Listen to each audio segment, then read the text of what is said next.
Bom, se eu for comentar esse primeiro ano de 2011, e a presença do SUS nas políticas de educação e saúde, claro que a gente vai falar de 2011, tendo em vista a avaliação do último mandato, do último governo, ou dos últimos dois governos, considerando que a gente teve 2 mandatos do presidente Lula, agora um mandato da presidente Dilma, que dá seguimento à orientação do governo Lula. No caso da educação em particular, eu acho que a gente precisaria fazer, sim, uma avaliação, que é, no início do governo Lula, ganhou conceito, lugar, endereço, designação, o que chamamos de trabalho e educação na saúde. Ganhou tudo isso porque houve uma formulação do tipo, não falamos mais de uma política de recursos humanos, falamos de uma política de gestão do trabalho e da educação. Falamos de uma política dessa maneira e configuramos um espaço oficialmente colocado na estrutura organizacional do Ministério da Saúde como uma secretaria. Nessa secretaria, departamentos, claramente uma orientação de que os trabalhadores e os docentes e estudantes agora serão chamados a uma conversa sobre o sistema de saúde e não só serão treinados, capacitados ou contratados e remunerados, como é o conceito mais clássico dessa área.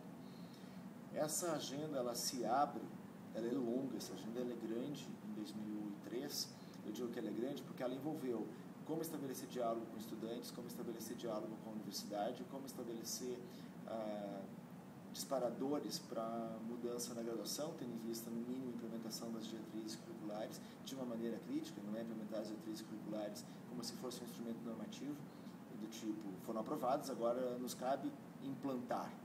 Era implementar, desenvolver, colocar essa pauta, não exatamente imagina a pauta das diretrizes curriculares no cotidiano dos cursos com um diálogo com o SUS. Na medida em que a gente pensa o SUS apoiando, como reverberam as diretrizes curriculares vai ser diferente, porque é o próprio setor implicado com essas diretrizes conversando com docentes e estudantes. Entendíamos, inclusive, que para bem de fazer esse desenvolvimento crítico das diretrizes, agendas necessárias com os docentes, agendas necessárias com os estudantes.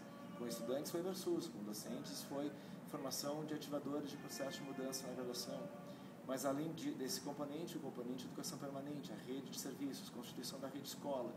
O SUS é uma escola e um processo enorme no país de formação de facilitadores de educação permanente. Composição de esferas, instâncias loco-regionais para esse debate, que eram os polos de educação permanente em saúde, hoje chamados de comissões de integração ensino, serviço em saúde, um pouquinho diferente, talvez, da natureza dos polos, mas o mesmo conceito. Quando se chamou polos, o que se apontava era a configuração de uma instância loco-regional, que está prevista na Lei Orgânica da Saúde, e as CIs, elas são a tradução desse capítulo, artigo 14 da Lei Orgânica da Saúde. Aliás, não lembro agora o número, esqueci. Mas é a configuração das comissões permanentes de integração, ensino e serviço previstas pela Lei Orgânica da Saúde. Havia um outro componente que era os hospitais universitários, um outro componente que era a especialização em serviços, residências médicas e residências multiprofissionais. A agenda com o movimento popular, tendo em vista o que nós chamávamos ali de educação popular em saúde. Então, era uma agenda enorme, vários itens que diziam de uma agenda para a área da educação na saúde. Nós vimos mudanças ao longo do tempo, a área de educação popular foi transferida para a área de gestão participativa, o conceito, portanto, passa a ser outro, não é a educação popular no campo das políticas de educação, mas no campo da gestão participativa. Tem uma potência, de qualquer forma, preservada, mas modifica um pouco o conceito. Para a ação junto à universidade, desapareceu uma politização da relação com estudantes e docentes. Entram nesse lugar ações-programa, PET, saúde, pró-saúde, são ações-programa. É um edital que diz o que deve ser feito e os interessados devem se orientar pelo que está ali previsto. As CIs foram configuradas, mas as CIs perderam também um pouco do vigor que era a diversidade de interessados na saúde, ou de segmentos da saúde, independente de segmentos previstos constitucionalmente, interessados na saúde, podiam compor o polo. As CIs, elas têm uma configuração mais precisa, embora algumas possam funcionar diferentemente, mas a gente consegue ver, por exemplo, determinadas regiões do país que diz: aqui nós não temos uma CIS, aqui a gente tem um polo. E na Conferência Estadual de Saúde desse ano, algumas conferências estaduais deliberaram pela configuração de polos de educação permanente em saúde. Eu acho que isso quer dizer que tinha uma agenda que não desapareceu e que ela dialoga ainda melhor com uma parcela relevante da sociedade. Mas a gente entra, então, nesses últimos 11 meses, talvez porque há uma mudança novamente no Ministério da Saúde, uma expectativa de outros anúncios, né? Não quer dizer voltar para trás, mas outros anúncios. A gente viu ainda uma forte manutenção das estratégias programáticas. A gente viu a opção por uma estratégia de editais muito forte, novamente, de editais para adesão às várias políticas. Então, o Ministério aponta, aprova em alguma instância, e a sociedade adere pela forma do edital.